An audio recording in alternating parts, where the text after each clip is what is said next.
বিএনপির ভারপ্রাপ্ত চেয়ারম্যান তারেক রহমান বলেছেন, দেশে চরমপন্থা বা মৌলবাদের অভয়ারণ্য যেন কোনোদিন পরিণত হতে না পারে, সেটি আমাদের প্রত্যাশা। রবিবার রাজধানীর জাতীয় প্রেস ক্লাবে গণতন্ত্র উত্তরণে কবি সাহিত্যিকের ভূমিকা ও করণীয় শীর্ষক মতবিনিময় সভায় তিনি এই কথা বলেন। অনুষ্ঠানের আয়োজন করে বিএনপির মিডিয়া সেল বিএনপির ভারপ্রাপ্ত চেয়ারম্যান বলেন, দেশের মালিকানার দাবিদার এদেশের সকল নাগরিকের। এই সত্যটাকে যদি প্রতিষ্ঠিত করতে চাই, তাহলে মানুষের ভোটাধিকারের প্রশ্নে, গণতন্ত্র প্রতিষ্ঠার জন্য, বাক স্বাধীনতার জন্য, একটা অবাধ সুষ্ঠু নির্বাচনের জন্য আমাদের সকলকে ঐক্যবদ্ধ হতে হবে। উপস্থিত কবি সাহিত্যিকদের উদ্দেশ্য করে তিনি বলেন, দেশের স্বাধীনতা, সার্বভৌমত্ব, গণতন্ত্রের প্রতি আপনাদের দৃঢ় অবস্থানের সঙ্গে আমাদের বিন্দুমাত্র পার্থক্য নাই। স্বৈরাচারকে বাংলাদেশের মানুষ কিছুদিন আগে বিতাড়িত করেছেন। সেই স্বৈরাচারের পুনর্জাগরণ প্রতিহত করতে আমরাও আপনাদের মতো প্রতিজ্ঞাবদ্ধ।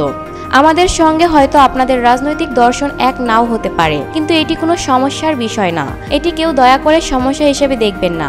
বিষয় হচ্ছে যে এই দেশের সার্বভৌমত্বের প্রতি অবিচল আস্থা প্রকাশের জায়গায় সকলে এক। তারেক রহমান বলেন, কবি সাহিত্যিকদের কাছে মানব সভ্যতা বিভিন্নভাবে বিভিন্ন ক্ষেত্রে ঋণী। তারা আমাদের মতো সাধারণ মানুষের অব্যক্ত অনুভূতি প্রকাশের একটি মাধ্যম। আমাদের সুখ দুঃখ আন্দোলন উচ্ছ্বাস প্রতিচ্ছবিও কবি সাহিত্যিকরা আমাদের অনেক না বলা কথা অনেক সুন্দরভাবে তুলে ধরতে পারেন। সে কারণে আপনারা অসাধারণ, আমরা সাধারণ। যুগে যুগে নির্ভীক চিত্তে কবি সাহিত্যিকরা মুক্তির কথা বলেছেন। আমাদের মহান মুক্তিযুদ্ধের দিনগুলোতে কবিতা আর দেশাত্মবোধক সঙ্গীত ছিল মুক্তিযোদ্ধাদের প্রেরণার উৎস।